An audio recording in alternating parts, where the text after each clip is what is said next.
Nowadays, hypertrichosis, a disorder characterized by excessive growth of facial and body hair, is a well-studied disease, but in the 16th century, this disorder was unknown to man, and those unfortunate enough to encounter its symptoms and manifestations became the objects of cruel jokes and bullying.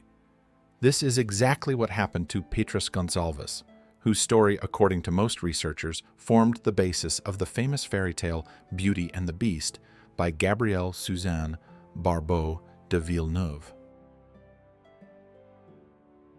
Petrus Gonsalvus was born around 1537 in Tenerife. Not much is known about his family. The mainstream version is that his parents were a middle-class, unremarkable couple, but the birth of their son changed their lives dramatically. When the child was born, he was covered with hair, and as he grew older, the problem only worsened. As mentioned earlier, at that time people did not know about such a disease as hypertrichosis, and therefore young Petrus was considered not a human being, but an animal, and treated accordingly. It is not known exactly how his childhood went. Most likely the werewolf boy's parents abandoned him and he was later sold into slavery.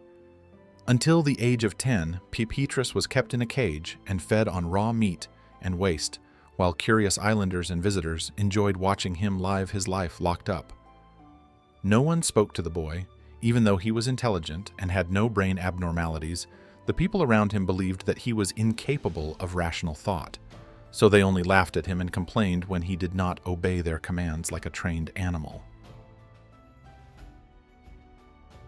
At the age of 10, Petrus Gonsalvus was sent to King Henry II of France as a coronation gift.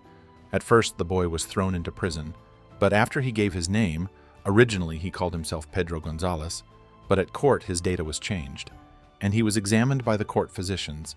They realized that in front of them, quite reasonable and kind child, who did not lose his vitality despite his difficult childhood and the hardships he had experienced. The king decided to meet Petrus in person and was fascinated by his lively mind and character, and this was the beginning of an unusual story of friendship between the monarch and the werewolf boy. Henry II gave him an excellent education, taught him manners, often took him with him on journeys, and shared his life experiences, as a result of which young Petrus became one of the most educated members of the aristocratic society of the time.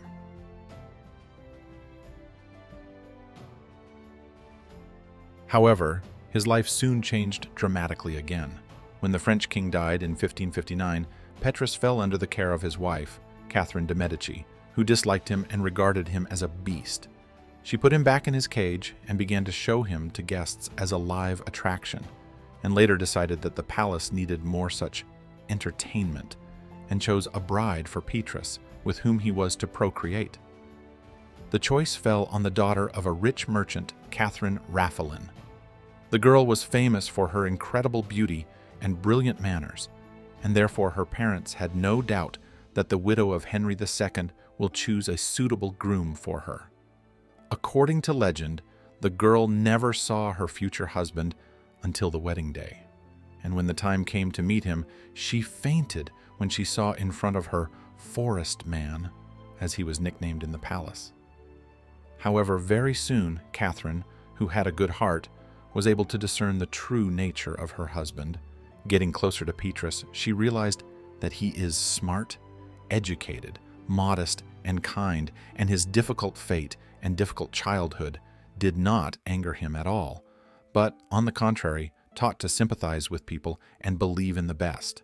It is not known whether the girl was able to truly love her husband, but according to contemporaries, between them formed a strong and sincere friendship, which helped them overcome all the hardships and cope with the enormous pressure of society.